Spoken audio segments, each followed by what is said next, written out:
Halo teman-teman semua, di video kali ini saya akan berbagi sebuah cerita kisah dari teman saya yang melakukan konten original tapi kena namanya duplikat konten atau konten berulang dari pihak YouTube itu sendiri dan akhirnya kena dismonetisasi. Kenapa itu bisa terjadi, Mas Didik? Kita akan bedah di video ini teman-teman sekalian, pastikan teman-teman tonton videonya sampai selesai. Seperti ini videonya.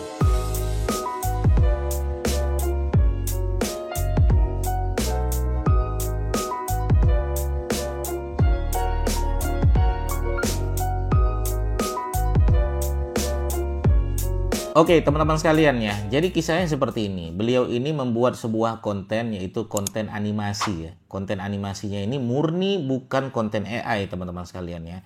Tapi emang ya disetel, dibuat ya konten animasi berbasis tentang takbiran hewan gitu kan. Dan kemudian akhirnya videonya viral. Ya, satu video bisa 50.000 penonton, bisa 30.000 penonton. Bagi saya, channel baru itu sudah di atas 10.000, itu bagi saya itu sudah viral dan itu sudah baik, teman-teman. Dan itu harus dimaksimalkan lagi gitu kan.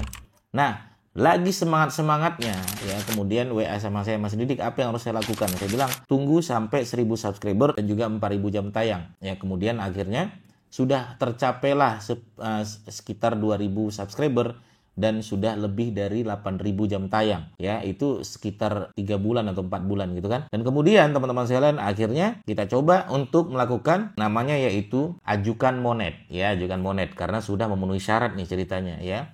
Nah, ketika sudah ajukan monet, kita tunggu beberapa, nah, YouTube memberikan evaluasi ya, kita tunggu sampai YouTube memberikan evaluasi dan akhirnya terjadilah evaluasi dari YouTube, keluarlah email, keluarlah pemberitahuan di YouTube dan lain sebagainya. Pemberitahuannya adalah konten tersebut kena namanya konten berulang. Nah, teman-teman sekalian, kalau ini terjadi misalnya konten berulang seperti ini, apa yang harus kami lakukan, Mas Didik? Nah, kalau sudah terkena konten berulang, ya mau nggak mau ya harus kita lakukan namanya evaluasi lagi, teman-teman. Akhirnya ketika dicek ya satu persatu, akhirnya emang konten tersebut kena namanya konten berulang. Di mana kita bisa melihatnya, padahal YouTube tidak ngasih tahu.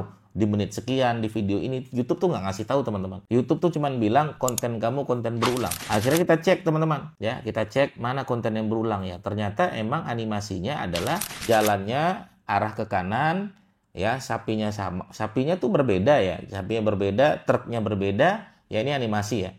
Ternyata belakangnya sama, teman-teman ya, belakangnya sama sebuah masjid ya, kemudian dengan warna yang sama, dengan video yang pernah diupload yang sama. Nah, ini juga kena namanya konten berulang. Jadi teman-teman sekalian hati-hati ya, konten berulang ya. Konten berulang itu ya teman-teman, artinya konten berulang itu sebenarnya konten yang pernah kita upload lagi, itu konten berulang itu satu. Atau konten yang memiliki kemiripan yang sangat besar. Contoh nih, misalnya ya saya bikin konten animasi. Konten animasinya belakangnya masjid, truknya mengarah ke kanan, truknya sama, arahnya sama, masjidnya sama. Ya, cuman isinya dan lagunya sedikit berbeda. Dan ini lagunya yang kita cari adalah lagunya yaitu lagu yang bukan kategori copyright ya, bukan ya, tapi memang lagunya no copyright. Jadi untuk lagu itu alhamdulillah lolos, untuk video alhamdulillah lolos ya. Tapi ternyata di dalam video dan beberapa video yang lain itu terjadi namanya konten berulang. Apa yang harus kami lakukan, Mas Didik? Nah, masalahnya kalau sudah terjadi konten berulang begini, kita ajukan banding lagi, tetap YouTube bilang ini kena konten berulang.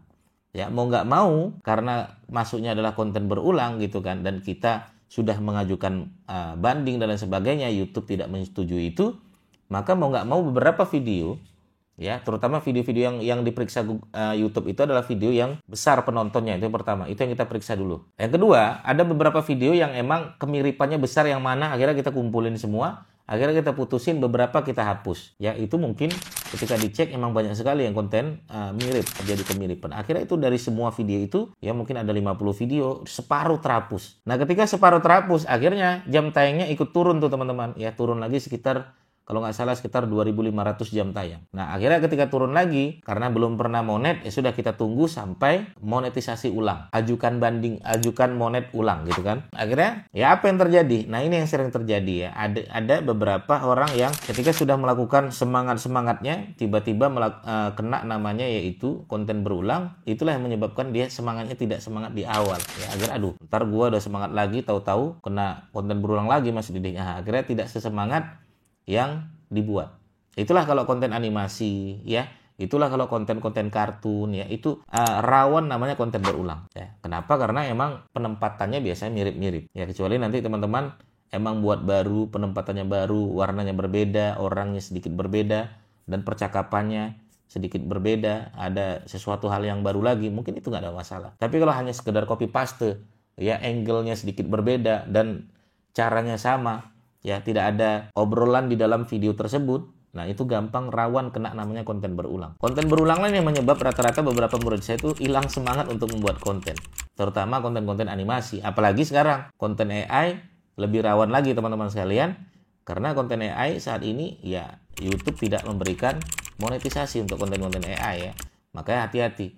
Makanya kalau saya rumusnya 3 teman-teman sekalian, ini rumusnya 3 loh teman-teman, emang pengen bikin konten. Pertama ya, pastikan kontennya adalah konten original kita nih. Ya udah, konten original tuh ya nyalakan kamera, teman-teman ngomong depan kamera, atau nyalakan kamera arahkan ke depan, ke sana kalau teman-teman berada di belakang kamera.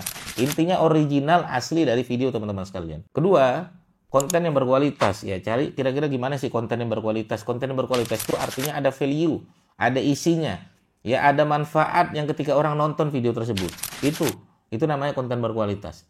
Apapun itu, mau tentang mengaji, yang penting ada kualitasnya, ada value-nya. Baik itu konten edukasi tentang kesehatan, ada value-nya. Edukasi tentang YouTube, ada value-nya. Itu konten berkualitas. Yang ketiga adalah kita akan membuat konten yaitu dengan komitmen dan konsisten. Ya, teman-teman harus menjadi pembeda. Ya, pembeda semua channel itu adalah menurut saya komitmen dan konsisten. Ya, banyak orang komitmen konsisten hanya sekitar sebulan, 2 bulan, 3 bulan, tapi sangat jarang. Hanya 2%, 3% yang mampu berjuang komitmen dan konsisten itu bertahun-tahun teman-teman. Kalau bisa bertahan setahun 2 tahun, insya Allah teman-teman menang di kategori YouTube ini. Ya, karena itu yang kita arahkan agar teman-teman nyantai, tenang main YouTube, tapi komitmen konsistennya bisa bertahun-tahun. Kalau sudah terhapus konten berulang seperti itu, akhirnya drop jam tayangnya. Kalau sudah drop jam tayangnya gimana dong Mas Didi? Ya menunggu. Ya, teman-teman harus berjuang lagi sampai betul-betul 4.000 jam tayang lagi. Kemudian ajukan monet lagi. Ya, mudah-mudahan diterima. Tapi jangan sampai ya kena lagi namanya konten berulang. Ya, salah satu caranya adalah teman-teman lihat kalau emang misalnya animasinya adalah truk, ya truknya agak sedikit berbeda. Jangan sama. Ya, warnanya mungkin berbeda, mungkin karakter truknya sedikit berbeda. Sapinya pun berbeda. Karakternya jangan sama.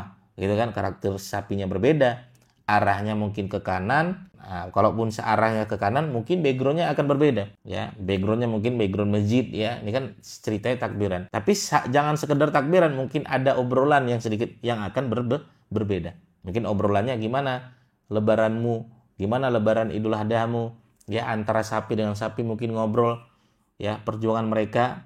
Ya, sebelum disembelih dan lain sebagainya, banyak obrolan yang bisa teman-teman lakukan di situ. Nah, saran saya untuk ide teman-teman boleh tanya ChatGPT, tanya AI, tapi untuk membuat karakter, untuk membuat isi, teman-teman harus betul-betul itu originalitas dari teman-teman sekalian yang belum pernah digunakan oleh orang-orang ya, atau teman-teman emang murni itu adalah karya dari teman-teman, bukan ibarat kata adalah ngambil karya orang lain, comot karya orang lain, bukan. Itu sangat dilarang untuk di channel YouTube. Makanya saya senang main YouTube ini. Kenapa? Karena YouTube menghargai karya kita. Kalau konten saya diambil orang, saya dapat notifikasi teman-teman sekalian. Ya, saya dapat notifikasi, dan enaknya kalau kita dapat notifikasi, kita bisa ajukan sama pihak YouTube untuk mendelete video dia, atau kita bisa melaporkan video kita diambil oleh orang tersebut. Oke, teman-teman sekalian, semangat terus. Ya, apapun itu algoritmanya, apakah mengatakan orang algoritma YouTube makin kacau dan lain sebagainya, teman-teman saran saya mainkan 3 tadi, originalitas, ya kemudian komitmen dan konsisten, cari konten yang berkualitas, teman-teman akan menang di semua algoritma, apapun itu menurut saya. Makanya originalitas ini poin pertama. Jangan pernah ngambil karya orang lain, jangan pernah comot karya orang lain, jangan pernah, walaupun hanya 2 detik, 3 detik dan lain sebagainya. Walaupun suara, nah suara juga hati-hati. Suara Ustadz A, suara Ustadz B, nah mending suara kita aja. Ya, suara kita yang paling aman teman-teman sekalian ya. Belajar voice over sehingga suara kita ini tidak copyright. Karena banyak suara-suara yang sudah masuk copyright, juga hati-hati. Ya, banyak channel ngaji saya banyak yang rontok karena beberapa ya suara saya sudis itu sudah copyright. Ya, suara suara imam Masjidil Haram itu rata-rata sudah copyright. Jadi hati-hati teman-teman sekalian, terus semangat mainkan ketiga tadi, originalitas, Ya, kemudian komitmen konsisten dan kualitas konten itu yang harus teman-teman kejar agar bisa bertarung di channel YouTube, bisa gajian, bisa menghidupi keluarga teman-teman sekalian. Dan bagi saya channel YouTube kita bisa mendapatkan income yang cukup besar dari channel YouTube. Ayo berjuang sama-sama.